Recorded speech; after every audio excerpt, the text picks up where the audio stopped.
Pasangan suami istri tersangka pencurian handphone yang videonya ramai di media sosial ditangkap polisi dari Unit Pidana Umum Polrestabes Palembang. Tersangka masing-masing Yamin dan Yuliana tercatat sebagai warga Ogan Baru, Kertapati, Palembang. Saat dibawa polisi, tersangka Yuliana terus menangis dan menunduk. Ia tak menyangka aksi pencuriannya viral di media sosial. Dua tersangka merupakan pencopet kabuhan yang pernah dihukum dengan kasus yang sama. Mereka biasa beraksi di kawasan Pasar 16 Ilir dan pusat keramaian di Palembang. Suami istri, pelakunya suami istri, inisial Y dan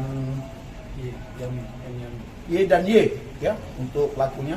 Jadi ini viral di media sosial karena terekam oleh CCTV. Jadi ada dua orang oleh CCTV, dua orang korban perempuan yang sedang berbelanja di mall itu dipepet oleh pelaku Y ini dan suaminya. Nah, kemudian dia mengambil handphone yang ada di tas punggung korban. Jadi dalam waktu belum satu kali 24 jam, dua orang pelaku ini berhasil kita amankan. Bang, infonya pelakunya residivis, Pak? Benar, Pak? Betul sekali.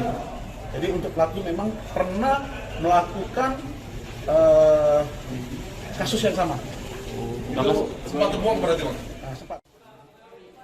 Pak Sutri ini kini ditahan di tahanan Polrestabes Palembang untuk proses hukumnya. Yudi Kiswanto, Kompas TV, Palembang, Sumatera Selatan.